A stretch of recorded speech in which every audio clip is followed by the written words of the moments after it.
என் அன்புக்கும் பாசத்திற்கும் உரிய கோடி அற்புதர் புனித அந்தோனியாருடைய பக்தர்களே, நண்பர்களே, உங்கள் எல்லோருக்கும் மாலை வணக்கத்தை தெரிவித்துக் கொள்கிறேன். ஆவடி திருத்தலத்தில் இன்று கொடியேற்றத்துடன் கோடி அற்புதருடைய திருவிழா துவங்குகிறது. வருகிற சனிக்கிழமை மாலை மாபெரும் தேர் திருவிழா நடைபெறுகிறது. ஞாயிற்றுக்கிழமை மாலை கொடியிறக்கத்தோடு இந்த திருவிழா நிறைவடைகிறது.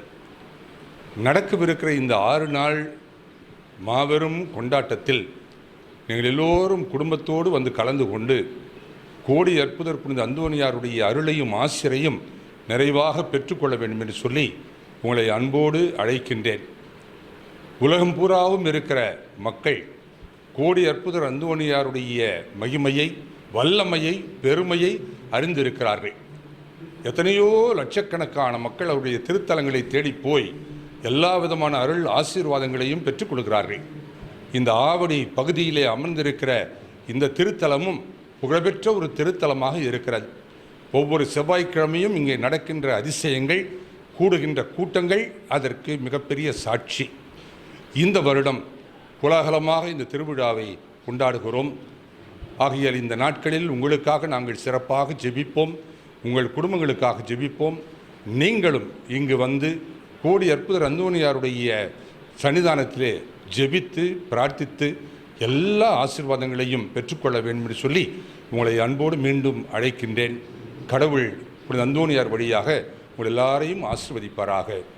இந்த 6 நாட்களிலே ஏறக்குறைய 10,000த்திற்கும் மேற்பட்ட மக்கள் இந்த திருவிழாவிலே கலந்து கொள்வார்கள். 14ஆம் தேதி நடைபெறுகிற திருவிழாவை சென்னை மயிலை உயர் மறை மாவட்டத்தின் பேராயர் மேதகு ஜார்ஜ் அந்தன்சாமி ஆண்டகை அவர்கள் தலைமையேற்று நடத்துவார்கள். அதற்கு பிறகு 3 தேர்களை கொண்டு பெரிய பவனி இந்த ஆவடி மெயின் ரோடில் நடைபெறும்.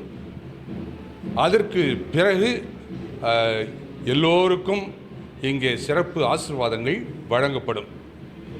இந்த திருவிழாவுக்கான எல்லா பந்தோபஸ்துகளும் முன் ஏற்பாடுகளும் செய்யப்பட்டிருக்கின்றன.